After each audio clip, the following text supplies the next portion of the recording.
microorganismos que pueden ser cultivables a partir de una muestra de ¿sí? Recuerden que no todos los microorganismos tenemos las condiciones en el laboratorio para poder crecerlos.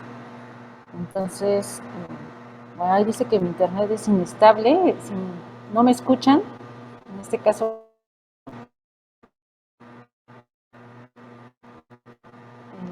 la cámara, ¿sí? Para que fluya. Ahí me escucha mejor. Ese dice que es inestable. Estoy aquí en la escuela. Bueno, entonces, ¿ya? Muchas gracias. Bueno, entonces en este caso, en la práctica número 4, nosotros vamos a evaluar precisamente qué microorganismos podemos cultivar a partir de muestras de un sistema acuático. En la actualidad, pues existen muchísimas herramientas que nos ayudan a evaluar, a identificar y a determinar la abundancia de los microorganismos, no solo de los cultivables, sino también de los que no se pueden cultivar. Y esas técnicas pues se basan principalmente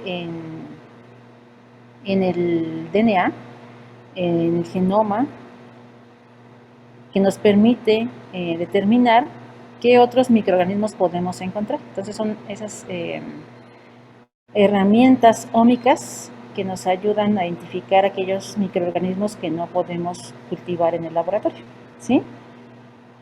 Como pueden ser las genómicas, genómicas, transcriptómicas, que nos permiten pues identificar aquellos microorganismos, pero que se basan principalmente pues en los ácidos nucleicos. Entonces, en este caso, pues vamos a utilizar o vamos a ver aquellos que sí podemos cultivar. Estos, acuérdense que este ambiente, que es la hidroecosfera, y en todos los ecosistemas, bueno, vamos a tener una serie de microorganismos, ¿no? Que esos microorganismos han tenido que, desde hace millones de años, se han adaptado al ambiente en donde se encuentran y han presentado adaptaciones fisiológicas que le han permitido, pues, tener un papel dentro de un hábitat específico, ¿sí? Nosotros podemos encontrar microorganismos en diferentes condiciones extremas, como por ejemplo en las fumarolas, en lagos con la concentración de sal muy alta, en ambientes salinos, y todos estos microorganismos pues tienen esas capacidades fisiológicas para poderse adaptar a ese ambiente. Las funciones que estos microorganismos han o presentan dentro de este ecosistema, pues es principalmente lo que es descomponer la materia orgánica, reciclar los elementos como el carbono, el nitrógeno, el azufre, el transformar o el degradar algunos contaminantes y ser o formar parte de la cadena trófica microbiana. ¿Sí? Muchos de estos metabolitos que los microorganismos pueden liberar son usados por otros grupos dentro de las redes tróficas, que pueden ser el fitoplancton, posteriormente pasar a los herbívoros y después a los consumidores, ¿sí?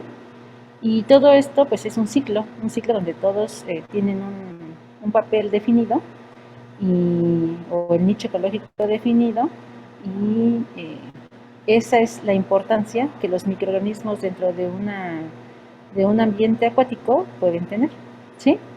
Pues dentro de estas palabras que ven en este diagrama, ¿hay alguna que no conozcan, jóvenes? ¿Todos saben qué es el fitoplancton?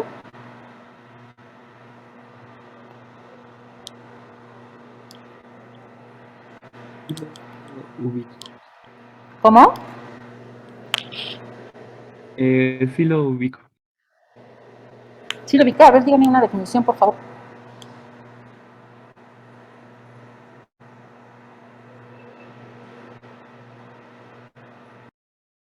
Se supone que el fitoplancton es como base en la cadena alimenticia acuática, ¿no?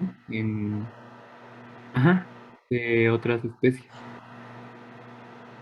Así van a ser productores primarios que van a fijar el carbono a través de ciertos pigmentos, ¿sí? Y van a producir carbono orgánico y energía química. Entonces, como tú dices, pues van a ser los productores de alimentos para los siguientes niveles tróficos, ¿sí? Ok. Y también dentro de este grupo, bueno, hay otro grupo que es el zooplancton, que no son productores primarios, pero que son dentro del ambiente acuático, son predominantes. Es un grupo microbiano, es un grupo predominante, ¿no? Que son los protozoarios, ¿sí? En esta práctica no vamos a ver protozoarios, pero sí en la práctica número 6, que es la columna de Winogrodsky, si es posible que podamos ver el microscopio, ya veremos algunos ejemplos de protozoarios.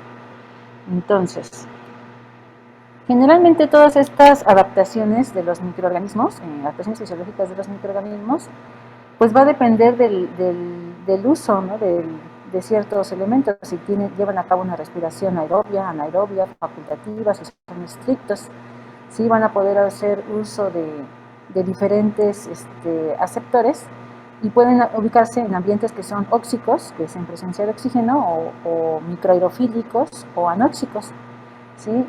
Estas adaptaciones pues, nos han permitido clasificar, bueno, se ha clasificado los microorganismos de acuerdo a sus fuentes nutricionales en fotolitautótrofos, fotoorganoheterótrofos, quimiolitautótrofos y quimioorganoheterótrofos, los cuales emplean la energía, ocupan la energía de diferentes fuentes, ¿no? Ya sea la luz, en el caso de los foto, y los compuestos inorgánicos u orgánicos y son quimio, ¿sí? Si su fuente de electrones son el agua o el ácido sulfúrico o compuestos orgánicos o algunos compuestos inorgánicos. O si su fuente de carbono es inorgánica como el dióxido de carbono o es orgánica como son los heterótrofos, ¿sí?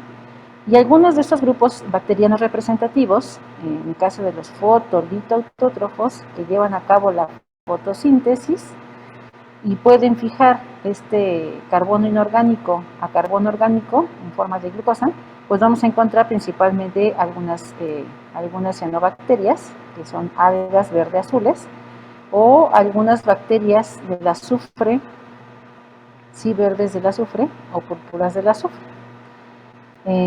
Esto lo vamos a ir, a partir de este momento, pues se va a ir ver con mayor detenimiento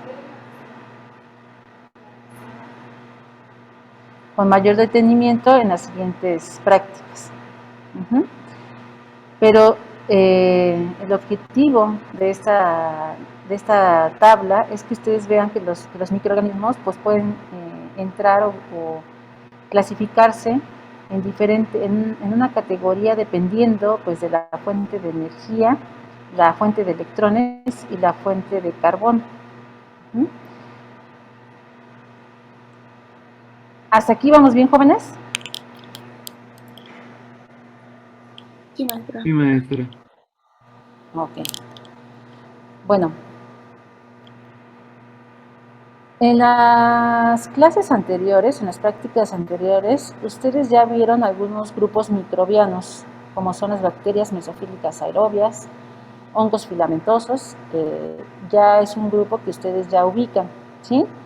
En esta práctica nosotros vamos a ver otro grupo, que son las algas, que son esos organismos productores primarios que tienen pigmentos y que van a permitir pues que se lleve a cabo ese proceso de la fotosíntesis. Entonces, las algas nosotros las vamos a tener que pueden ser tanto eucariotas como procariotas. En este caso, las algas pues son parientes muy cercanas de las plantas. En este árbol filogenético, pues podemos ver que las algas que están en la base, en la parte de abajo de las plantas, pues las encontramos y podemos encontrar pues las algas pardas o las diatomeas, que son grupos que vamos a ver en esta práctica. Estas algas son organismos eucarióticos que tienen pigmentos, que son principalmente la clorofila y las xantófilas. La clorofila pues da ese color verde que ustedes conocen de las plantas y las xantófilas dan ese color marrón. ¿Alguno de ustedes ya conocía o conoce las algas? ¿Ha tenido contacto, ha hecho uso, consumo de este grupo?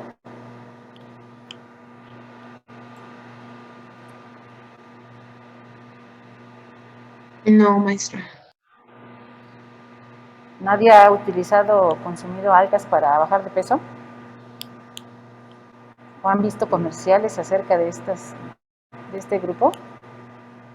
¿O noticias? ¿O han ido a Cancún y han visto algas en la playa? Sí, en la playa sí. ¿Sí? ¿O es un grupo totalmente desconocido para ustedes jóvenes? ¿Alguien tiene peceras y ha visto que en los vidrios, en las paredes del vidrio o en la parte inferior de la pecera se han formado como manchones cafés, verdes, o cuando su mamá deja alguna cubeta con agua, ha visto que se forman estas manchones verdes? ¿Alguien se ha percatado de eso? Sí, de ese sí. Bueno, pues en este caso ese grupo pues son las algas, ¿sí? Es un grupo que está muy cercano a nosotros, no solamente las bacterias y los hongos, sino también las algas.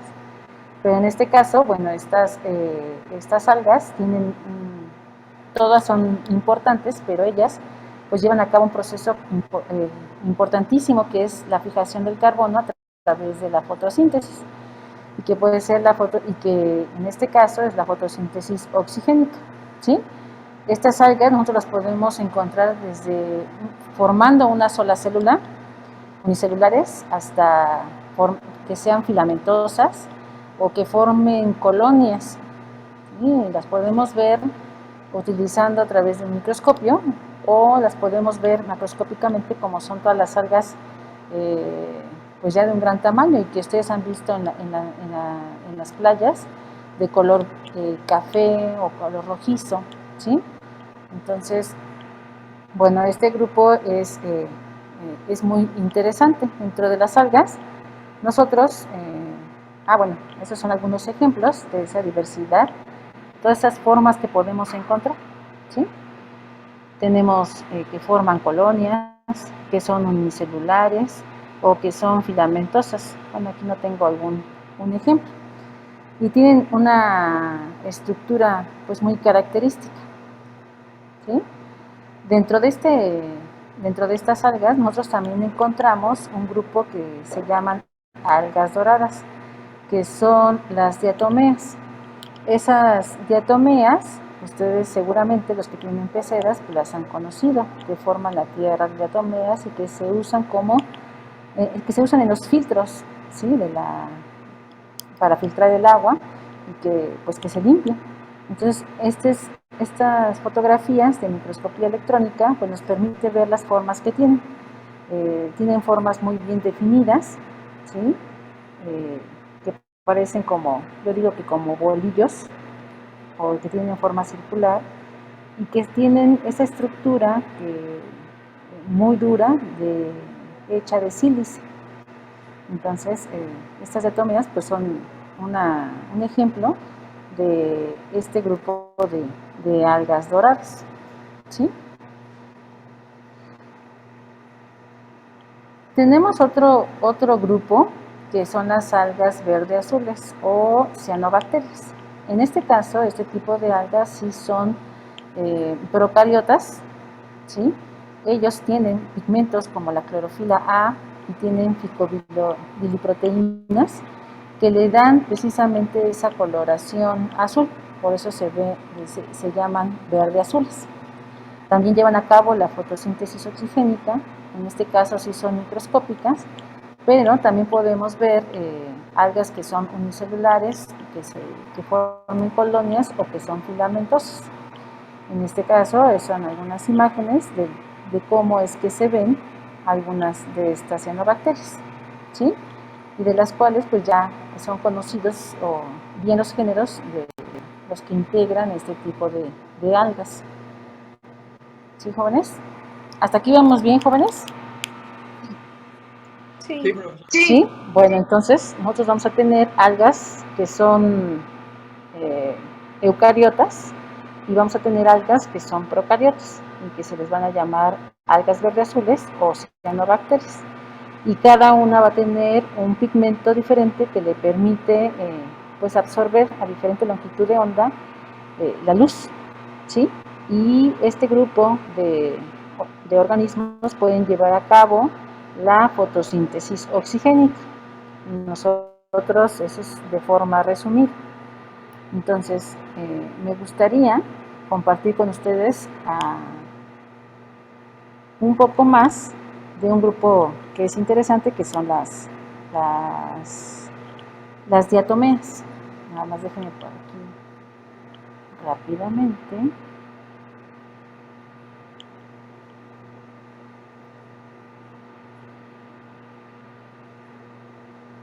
Y cómo este grupo pueden ser indicadores de la calidad de un ambiente acuático.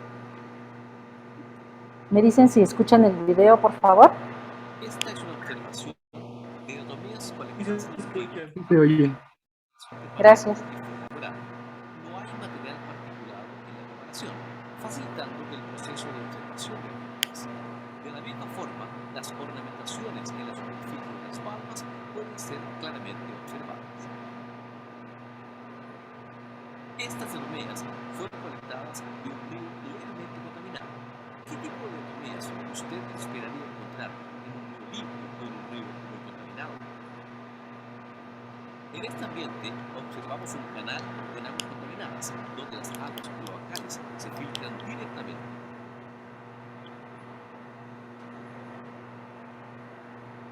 Adheridas a las piedras en el lecho del río, aparecen colonias de bacterias de una especie de color gris oscuro llamada Plasmodium, que nos recuerda un trapeador de pisos sucios.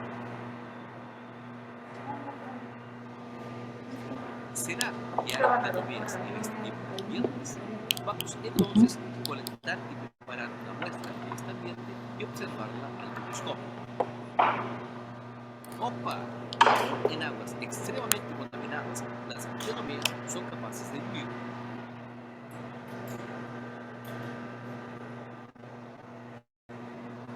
Y ahora, vamos a ver qué tipos de diatomeas viven en aguas limpias.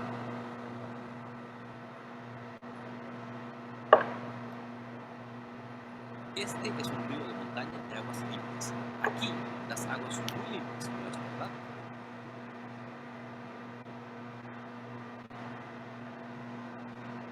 ¿Qué tipo de diatomeas viven en este tipo de ambientes?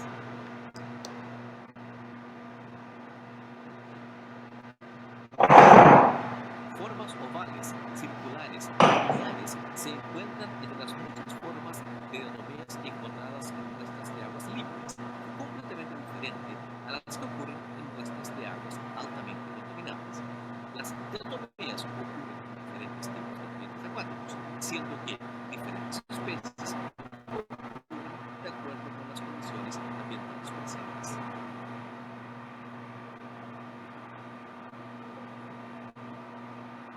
Una vez más, vamos a observar y comparar, siguiendo el orden, diatomeas colectadas en aguas altamente contaminadas, levemente contaminadas y aguas limpias de un río de montaña. Primero, vamos a observar diatomeas colectadas en aguas altamente contaminadas. Hay muchas diatomeas que presentan la misma forma. En aguas levemente contaminadas, observamos formas ovales, alongadas, bien como otras formas de diatomeas presentes. Y finalmente, diatomeas de aguas limpias. En este tipo de ambientes existen diatomeas de varios tamaños y formas.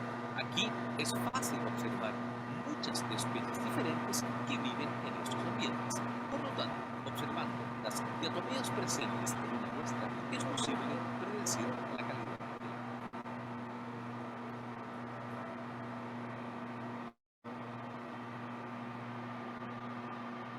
Las diatomeas corresponden al grupo más común de microorganismos acuáticos fotosintéticos.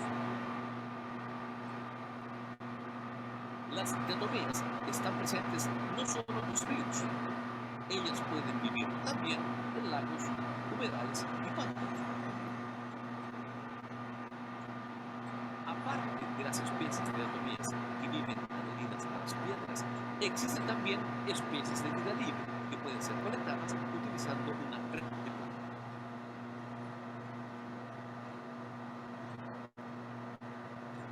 Los océanos proporcionan el mayor ambiente posible para las diatomeas. Las diatomeas marinas son muy diferentes de las diatomeas de agua dulce. El movimiento de las mareas también proporciona condiciones ambientales adecuadas. Las diatomeas se pueden encontrar en cualquier lugar donde el agua está presente. Incluso en el agua de su casa, las diatomeas forman colonias de color oscuro adheridas a las paredes.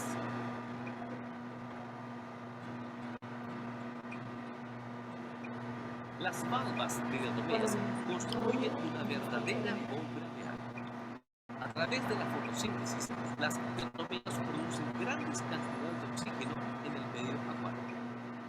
Aun cuando un individuo de una especie de diatomea sea muy pequeño, en su conjunto las diatomeas desempeñan un papel muy importante en la dinámica del ecosistema.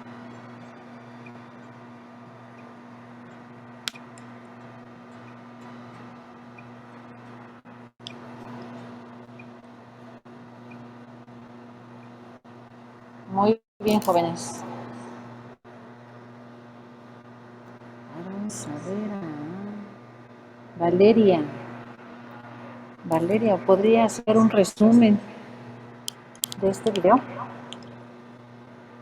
Pues por lo que se alcanzaba a escuchar, porque sí se escuchaba, pero un poquito bajo, era que, por ejemplo, dependiendo del tipo de agua que había, o sea, de los microorganismos que podemos encontrar ahí de las algas, se podría determinar si el agua está contaminada o no.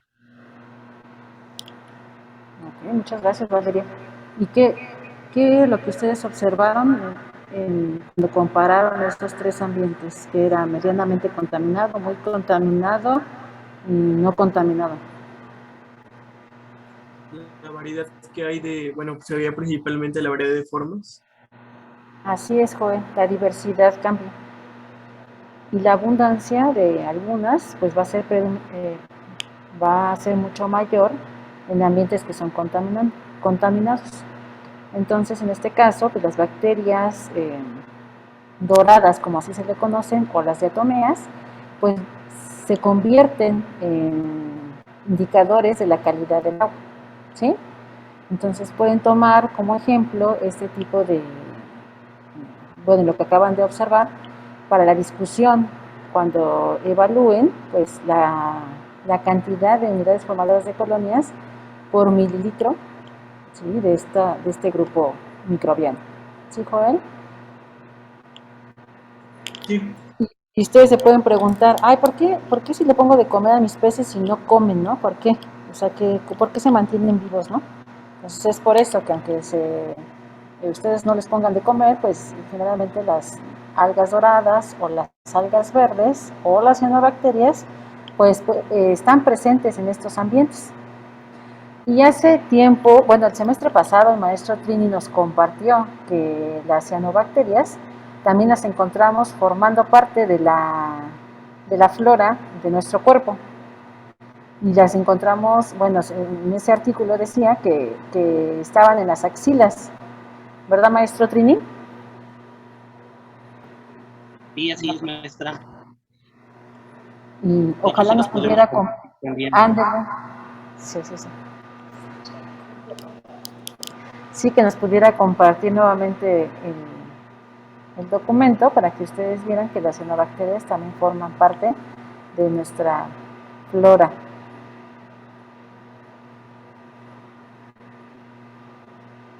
Bueno, vamos a continuar entonces.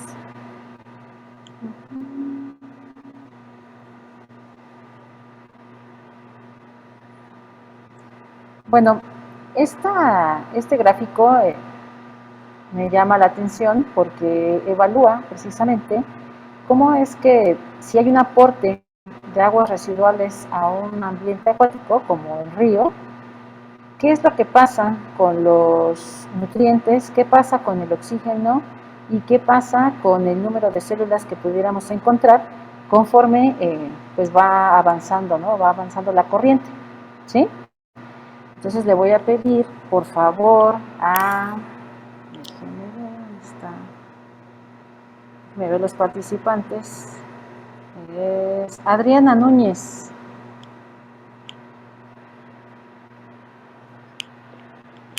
Adriana Núñez, ¿está por ahí? Sí, maestra, aquí Sí. estoy. Bueno, ¿cómo podría leer este gráfico?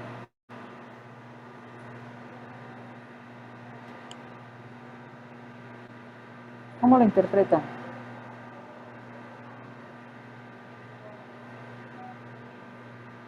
Dependiendo de la necesidad de oxígeno. Bueno, aquí evalúa que aquí hay una concentración de oxígeno, ¿sí?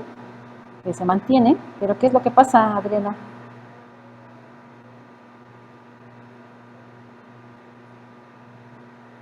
Recuerden que en este ambiente acuático nosotros vamos a encontrar Es que entre bacterias.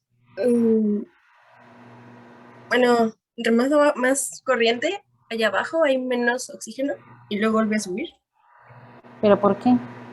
Acuérdense que todo es una relación, todo está interactuando, tanto los nutrientes como los microorganismos, todo está participando para el equilibrio del ecosistema. Entonces, ¿qué es lo que está pasando, Adriana?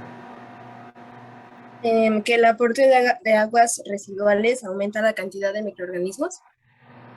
Bueno, primero aumentó el número de microorganismos. ¿Qué más aumentó?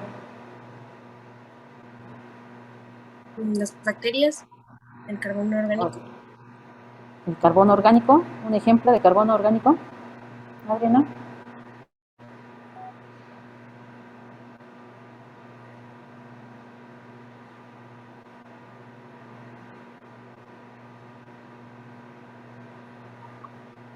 ¿Ejemplo de qué, maestra? Perdón.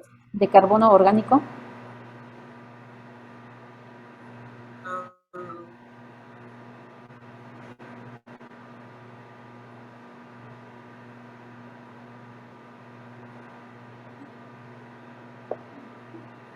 Por ejemplo, el metano. No. ¿Alguien más le puede ayudar? Berenice.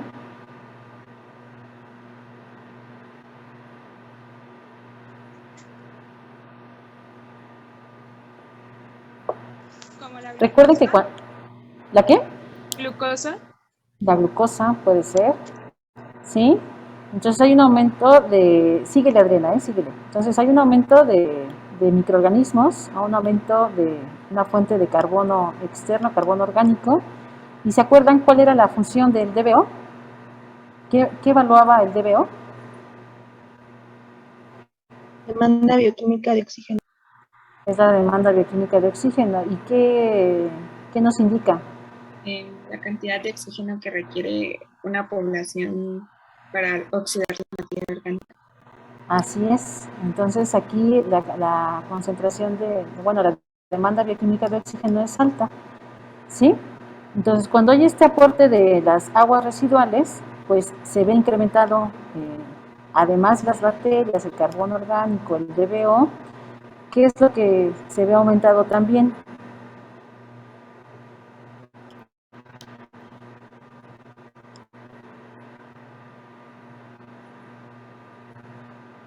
Adriana, ¿todavía sigues por ahí?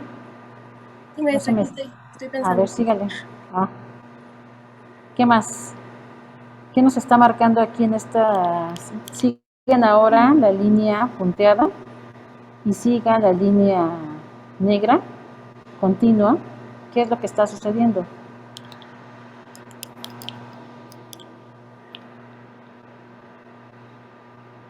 Pues que aumentan el aporte de aguas residuales en los grupos amonio y fosfitos. Nitratos, ok. Entonces, cuando hay este aporte, que es en el caso del río que estamos estudiando, pues en ciertas estaciones hay un aporte continuo de los desechos de las casas que habitan cercanas al río. Y además de que encontramos sembradíos y otras cosas, ¿sí? Entonces, todo eso lo que hace es que la concentración de oxígeno, pues, disminuya. ¿Por qué disminuye, jóvenes? Las bacterias lo ocupan ¿Para qué? para el metabolismo. ¿Para metabolizar qué?